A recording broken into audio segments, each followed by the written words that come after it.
Hello and welcome back to Over Explained, the series where I take one of my random SL games from my Diamond to Masters adventures, and I break down exactly what it is I'm doing and why it is I'm doing it. Today I'm playing Johanna, the newly overbuffed hero, thanks to Zealous at level 1 being absurdly overtuned. Not that I'm complaining, I love this hero. And today our composition features a Hogger, Lucio, Graven, and Abathur into an enemy composition of an Anub'arak, Lunara, Stukov, Alarak with an offlaning Sonya. The enemy CC composition is pretty scary between the Anub'arak, Alarak, and Stukov having quite a bit of stun and silence, but their wave clear is incredibly weak, which we're going to be able to take advantage of with our Abathur's global presence, our strong late game, and our powerful macro thanks to the Greymane. At the beginning of the game right here, we're just going to look for a quick dismount onto the enemy backline. We're going to scout out to see where the enemy is, and then we're going to condemn in order to stun them so that they can't engage our team. We're going to blind once more, and then we're going to V-ping our team, tell them to back off, and we're going to rotate all the way into the bottom lane because there's no situation where we're going to be winning a 5v5 at level 1. We want to just catch the soak on the side, and right here it's important to note that I'm going to use the E right away because I want to get that charge rolling, and I want to get the extra damage out as quick as I can. Second E is going to come right here, and that's going to do a whole butt ton of damage to the wave. So Zealous Glare, Shield Glare gains 1 additional charge and deals 125% more damage. That 125% more damage is what was changed in the recent patch, and that is the reason she's so overtuned at the moment. I get pulled by the Alarak, I hold down the D key to ensure that by the time the pull is complete and I'm no longer dazed, so that is a stun that doesn't interrupt moving channels, I'm going to be able to move again. We pop an E, a W, a Q, and an Abathur hat comes along just to assist us just a wee bit here on this mid wave, and then we're going to tap and rotate back into the bottom. Meanwhile, we can note that the Greymane on our composition is doing the siege camp, and we can see that the Hogger in the top lane has just about finished his wave, which means he's likely to head to this bruiser camp and start doing this quickly. This is an important consideration for us because we do need to go defend that if the enemy team were to invade, and right now we aren't seeing the Anub'arak on the map anywhere, which means the chances of him invading are fairly high. The Hogger is actually going to end up dying in the 1v1 to the Sonya top lane. Perhaps he was expecting an Abathur hat that wasn't quite timely enough, but now we have to be very, very conscious of the fact that our bruiser camp can be threatened because the enemy just capped their siege camp. They have an eye control here, and we saw Lunara for a brief moment right here, thanks to a Abathur mine. I'm going to mount up right away, and the second I see that, I'm going to run over to my bruiser camp.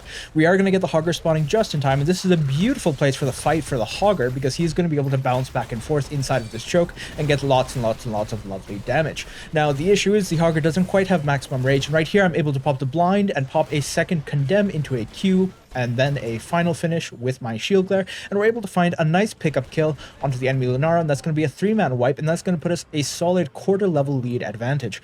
So we get ourselves a nice healthy quarter level lead. I start backing, but then I realize there's a wave in the mid that I could go pick up before I complete my back, so I spend all of my mana right here dumping on this wave to ensure that our bruiser camp is going to push up and get some aggressive value under their towers. Right here I'm just going to fast on it forward, and we're going to find our hearth in this bush, and then we're going to go play for our first tribute of 3. Now we roam to the top side, and this is important to know. We have an Abathur getting value on the map in both the mid and the bottom, so the longer this tribute goes, the better it is for us. The first thing I'm going to do is I'm going to try to control this bush because, as I can see, the enemy team is below me and they're going to be roaming into this choke. I want to use this bush in order to keep tabs on what the enemy team is doing and how they're rotating in. So from here I can pretty much control the entire bottom side of the map, and I can let the rest of my team control the top. And just a moment in here, we're going to see that none of the enemy team is going to end up rotating in, but they are going to try to catch us at the corner. And because I see the Anub'arak, I can assume because he's stunning me, he's got an ally right behind him ready to deal some damage. So I'm going to pop my D key right away here, and we're going to be able to completely avoid the Alarak combo. Now, he isn't overwhelming power at level 1. He is ruthless momentum, so it's not the biggest deal in the world that he misses his Q there. But we are able to find a good amount of damage right there thanks to the Abathur hat, thanks to our team.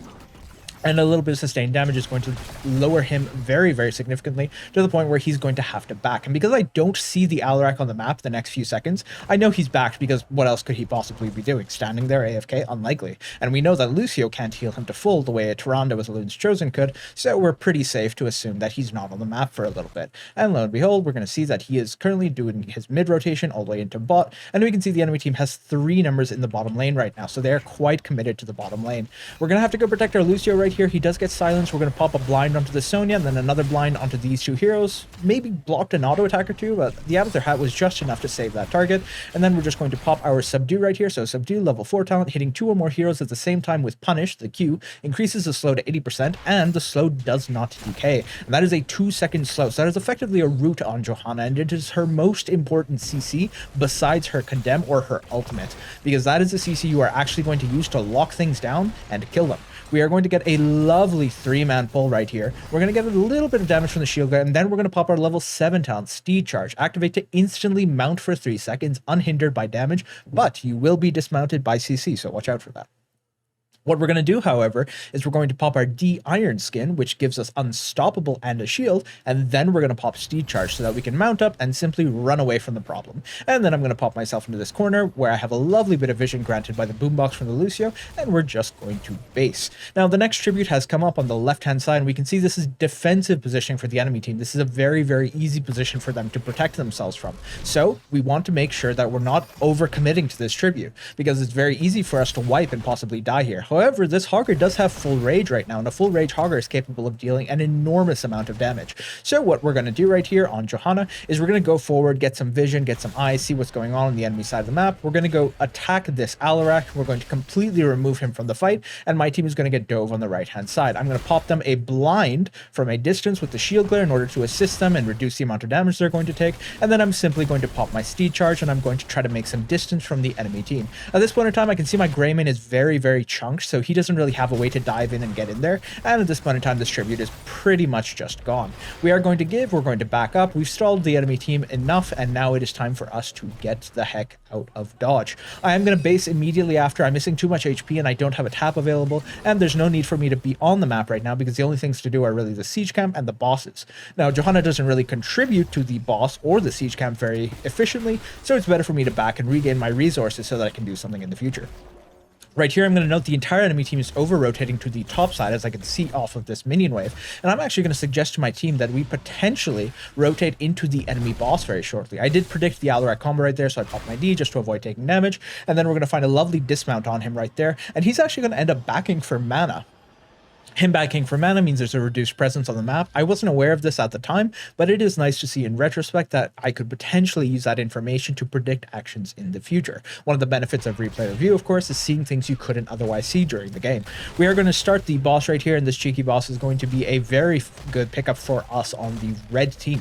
We are going to get a lovely clean take, and you can see the enemy team is kind of spinning in circles trying to figure out where we are. The Hogger does spot the Anubrak right here through the bush, and my team is going to hard engage onto the Anubrak, and they're going to find the E out, and the Anubrak has E'd out, so at this point in time it's pretty safe for us to commit with the clone on the Abathur and find the finish. The Hogger does find the finish on the Anubrak, fantastic stuff over there, but we're in a good position here to just take this boss safely. I do pop my D there, predicting that the Stukov would put the silence pedal down. I did want to be able to press Falling Sword should I need to give my team that cleanse, but it turns out to be unnecessary. Right here I see an opportunity to perhaps go suicide dive onto the Alarak, but we're actually going to find the kill quick enough that it's no longer a suicide dive and instead just becomes a good trade. Then we're going to pop our Steed Charge, and we're going to just try to body block this Stukov down. We do find a lovely body block right there, and then we're going to continue right on forward with this boss. I am going to back at this point in time in order to go deal with the bruiser camp that I'm anticipating the enemy team is going to take and push mid with. However, they end up not taking it. What ends up happening here is this Sonya is going to roam into top lane in order to take advantage of the siege camp and potentially knock over this wall. Now, an Abathur can't really protect himself from a siege giant like this.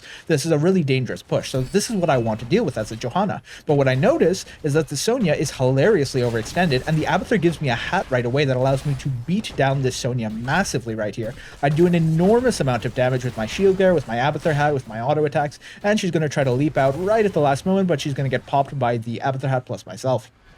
Just for safety's sake, I'm going to pop the Falling Sword, but it is wholly unnecessary there. I absolutely could have simply walked on out. I do believe that was a bit of a waste. And then right there, I'm going to base to regain my resources and prepare myself for the next rotation of camps, which is going to be the Bruiser for the enemy and ourselves, and potentially a contest on the boss. Now, I don't have Falling Sword for 30 seconds, so I really don't want to do the boss quite just yet. We're going to fast forward through this Bruiser camp. The enemy team isn't going to be able to invade in time, although I do believe they were posturing for it potentially. This Anubrak looking like he wanted it. And at this point in time, the team is split on whether or not we want to start this boss or engage the enemy team. Now, personally, I just hit 13. I really want to engage the enemy team here. And another thing I want to do is use my level 13 talent, Blessed Hammers, which allows me to spin 2 hammers around that deal 123 damage in a massive area, and damaging enemies, any enemies, so structure, minion wave, mercenary, enemy hero, whatever, damaging enemies with basic abilities reduces the cooldown of this ability by 3 seconds. So what I'm going to be able to do here is I'm going to be able to do massive damage to this incoming bruiser camp as long as I can time it with the wave. And you can see right here,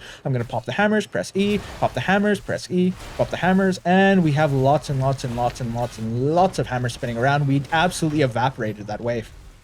Next thing we're going to do here is look for the enemy team. Right here, we're going to find them very, very quickly. We're going to find the enemy curse going on to us, which is perfectly fine because we're not particularly worried about their curse getting much value. But we are in a fantastic position here to take a fight. And we do see the Anubrak is popping his CC, and we see the leap coming in. So we are going to pop our cleanse onto our team to ensure that they don't get blown up. And then we're going to find a lovely condemn right here onto 3 enemy heroes, a subdue that's going to slow all of them, and the clone is going to come out from the Greymane in order to finish the targets off. Lovely stuff right here. We are going to just barely try for the knock on the Stukov, not quite able to find it, but now we are able to push with this bruiser camp and a pretty much dead cursed wave as we step on forward here into the enemy camp. I do use the steed in order to catch up to these two. I find a lovely Q to subdue, and then I try to find the body block just there, a little bit cheeky, but not quite able to find it. I'm going to pop my hammers, I'm going to pop an E, and then I'm simply going to deck out. Now, this is going to be a situation where we are going to go down a number of structures. However, the Abathur is able to catch all the soak across the map, and we are actually making a huge EXP advantage out of this curse, which is generally a really difficult play to coordinate unless you manage to kill the enemy team at the same time as they take the curse. This is a play that Fnatic was an absolutely huge fan of, which was give the enemy team the curse and then generate an EXP advantage because all your waves are pushing in. It was a play that a lot of top tier teams would also adopt and take on many other maps besides Cursed Hollow, maps like Garden of Terror, where you'd have a tri-lane push, and sometimes even Tomb of the Spider Queen, depending on whether or not you were able to time it with an enemy bruiser camp.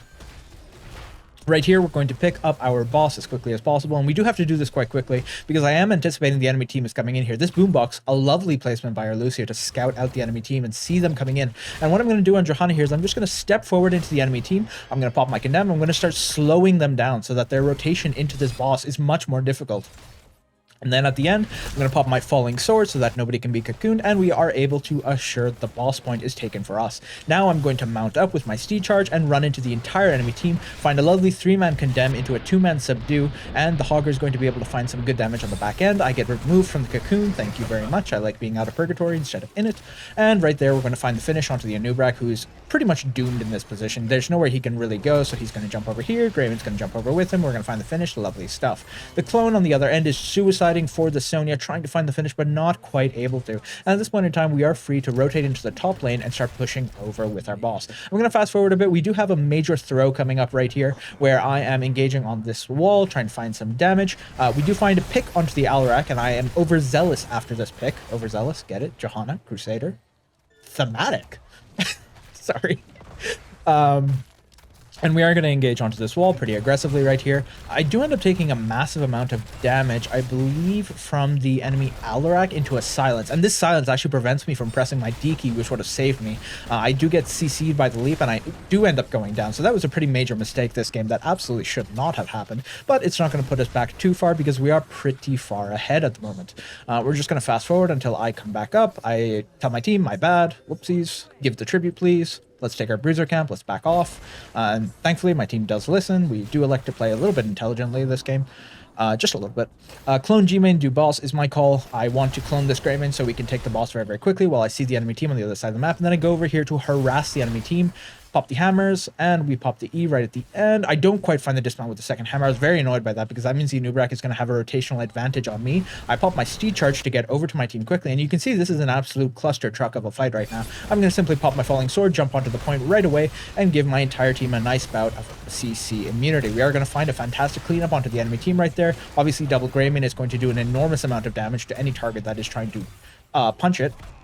And because I basically traded my body for the Stukov and the Anubrak, the fight basically turned into a Sonya Lunara versus the entirety of the rest of my team, with the Alarak on the point with the self-shield, trying to defend himself, but not quite able to. We are able to find some good damage to the Blessed Hammers, then we're just going to pop over over here, and we're going to knock over the enemy core. I hope you guys enjoyed today's video. There will be more like it coming soon, so feel free to subscribe if you would like to see more of that. And if you'd like to catch videos like this 2 weeks ahead of time, pop on over to the Patreon where you can get them for $5. Otherwise, folks, take care, and we will see you in the Nexus.